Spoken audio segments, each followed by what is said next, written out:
राष्ट्रमाता, गौ माता, राष्ट्रमाता, गौ माता, राष्ट्रमाता, गौ हत्या बंद करो, बंद करो, बंद करो, गौ तस्करी बंद करो, बंद करो, बंद करो, गौ तस्करी बंद करो, बंद करो, बंद करो।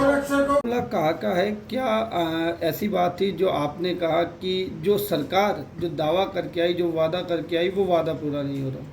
ये नागौर डिस्ट्रिक्ट के परबतसर गांव का मामला है और ये अभी रिसेंटली 13 अगस्त का मामला है, जब जहाँ वहाँ पे एक पशु मेला लगता है सरकार की परमिशन से या सरकार द्वारा। उस पशु मेले के नाम पे गौ माता के गौर बैलों की तस्करी हो रही है, ज़बरदस्त तस्करी हो रही है कि वहाँ से हम ये बैल वहाँ से ख़रीदे हैं, ये परमिशन है, इस तरह से मतलब वो ले जा करके अपने आप को किसान बताते हुए लोग वहाँ से बैल ले जाते हैं जो तस्कर हैं। आइडेंटिफाई कैसे किया कि वो तस्कर है, किसान नहीं? उनकी एक्टिविटी से अब ऑटोमेटिक मतलब आइडेंटिफाई होती है कि किसान आज के ज़माने में कहीं पर भी बैलों से खेती अभी राजस्थान में मैं नहीं सोचता कहीं हो रही हो। ये नंबर 1, लाखों रुपया खर्च कर बैल और गायों को ले जाना और उनको बाहर भेज देना, ये तस्करी है, न कि खेती के लिए। इसलिए ये सरकार का उत्तरदायित्व है कि उसको चेक करें। मैं तो ये कहता हूँ एक बात, जो भी बैल और वो ले जा रहे हैं मैं उनकी लिस्ट सार्वजनिक चाहता हूँ, सार्वजनिक लिस्ट है ना उसकी वो पेपरों में सबमिट करें डेली।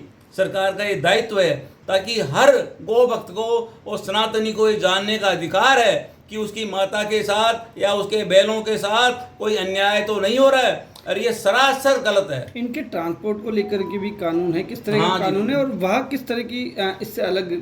हम जो हमारे गौ भक्त वहाँ गए थे वो इस ट्रांसपोर्टेशन जो हो रहा था उसी को लेकर के था कि वहाँ से 2 से 4 या जो बड़े ट्रक हैं उनमें जिस हिसाब से गवर्नमेंट की कानून है, सुप्रीम कोर्ट हाई कोर्ट के ऑर्डर्स हैं उसके मुताबिक नहीं हो रहे हैं, उनको वहाँ पे ठूस के भरा के लेके जाया जा रहा है। संख्या कितनी निर्धारित है और कितनी उस समय थी?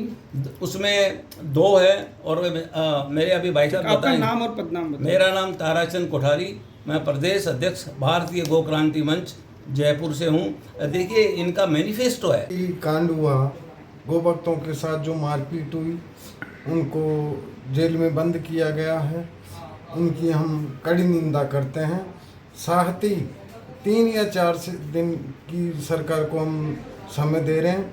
यदि अगर सरकार कार्रवाई नहीं करती है तो हम राजस्थान सरकार के खिलाफ एक बड़ा आंदोलन करेंगे जिसकी जिम्मेदार खुद राजस्थान सरकार होगी। धन्यवाद। जहाँ तक सरकारी कानून का सवाल है तो सरकारी सारे कानूनों की वहाँ धज्जियाँ उड़ाई जा रही थी। जो भी वहाँ पुलिस अधिकारियों ने जो कार्रवाई की गौरक्षकों पे, एक तरह से वो गैर कानूनी कार्रवाई हुई है, क्योंकि 1978 का अधिनियम, 1960 का अधिनियम, उसके अंतर्गत ये निर्धारित किया गया है कि किसी भी गौवंश को, बोवाइन कैटल को अगर आप ट्रांसपोर्ट करते हैं तो 2 वर्ग मीटर उसके लिए जगह होनी चाहिए। ये निर्धारित है एक पशु के लिए। और जो 14 चक्कों का ट्रक अपन मानते हैं जो सामान्य परिवहन के लिए काम में आता है, उसमें 6 से अधिक पशु नहीं हो सकते।